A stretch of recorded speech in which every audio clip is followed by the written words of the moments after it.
Assalamualaikum warahmatullahi wabarakatuh. Halo semuanya, perkenalkan nama saya Rio Prasetyo, CGP Angkatan 8 SMK Negeri 2 Kuningan, Kabupaten Kuningan, Jawa Barat. Salam guru penggerak, gerak, bergerak, dan menggerakkan. Pada video kali ini saya akan mempresentasikan demonstrasi kontekstual pemikiran Ki Hajar Dewantara dan implementasinya di sekolah. Ki Hajar Dewantara dikenal sebagai Bapak Pendidikan Indonesia. Lahir dengan nama asli Raden Masuwardi Suryo Diningrat, Ki Hajar Dewantara terlahir dari keluarga keraton Yogyakarta sebagai golongan ningrat. Selain menjadi aktivis pergerakan kemerdekaan Indonesia, ia juga seorang kolumnis, politisi, dan pelopor pendidikan bagi kaum pribumi Indonesia dari zaman penjajahan Belanda. Jejak Ki Hajar Dewantara dalam memajukan pendidikan Indonesia adalah dengan mendirikan sekolah bernama Taman Siswa. Lewat Taman Siswa, Ki Hajar Dewantara berusaha memadupadankan pendidikan bergaya Eropa dan pendidikan Jawa secara kultural, sosial, budaya. Ki Hajar Dewantara mewariskan filosofi pendidikan melalui dasar-dasar pemikirannya. Berikut dasar-dasar pemikiran Ki Hajar Dewantara. Yang pertama, arti dan maksud pendidikan. Pengajaran atau otherwise itu merupakan salah satu bagian dari pendidikan. Pengajaran itu tidak lain adalah pendidikan dengan cara memberi ilmu atau berfaedah buat hidup anak-anak, baik lahir maupun batin. Sedangkan pendidikan atau upfeeding diartikan sebagai tuntunan dalam hidup tumbuhnya anak-anak. Maksud pendidikan yaitu menuntun segala kodrat yang ada pada anak-anak agar mereka dapat mencapai keselamatan dan kebahagiaan yang setinggi-tingginya, baik lahir maupun batin.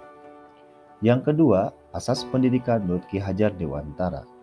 Pembelajaran itu menuntun.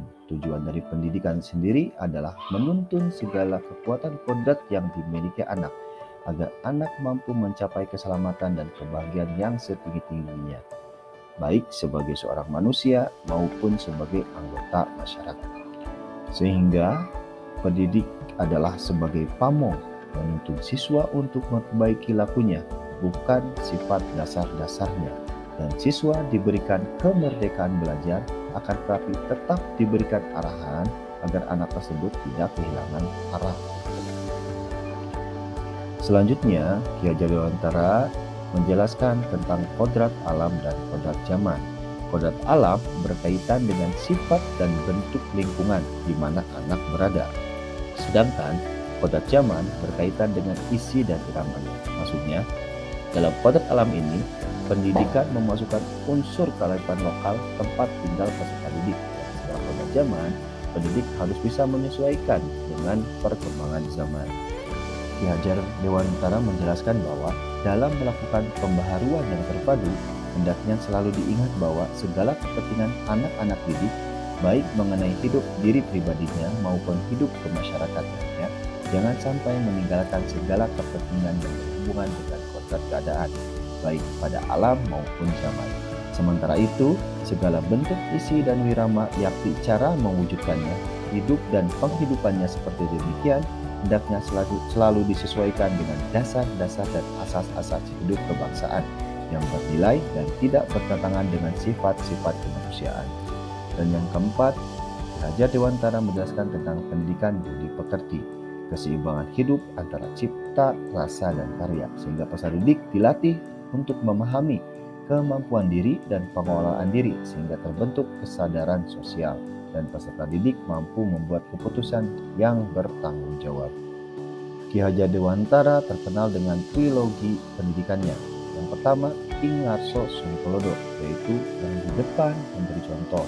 Yang kedua, Ing Madya Mangankarsa, yaitu yang di tengah membangun semangat. Dan yang terakhir, Tut Wuri Handayani, yang di belakang selalu memberikan dorongan. Pemikiran-pemikiran filosofis Ki Hajar Dewantara dapat diimplementasikan dalam pembelajaran. Contohnya sebagai berikut. Dalam pembelajaran menuntun, pendidik dapat menuntun siswanya untuk mencintai lingkungan. Yang kedua, pendidik bisa menuntun siswanya untuk mandiri dan berani. Yang ketiga, pendidik mampu membangun kerjasama antar peserta didik. Yang kedua, pembelajaran sesuai kodrat alam dan zaman. Di sini kita bisa mengajak siswa-siswa kita untuk pembelajaran di alam. Dan yang kedua, kita bisa menggunakan teknologi, bisa menggunakan handphone, bisa menggunakan laptop dan media-media yang lainnya.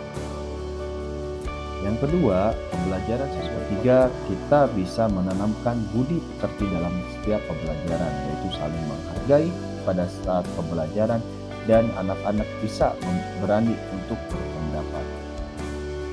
Sekian presentasi demonstrasi konseptual pemikiran filosofis Ki Hajar Dewantara. Terima kasih telah menyaksikan. Wassalamualaikum warahmatullahi wabarakatuh.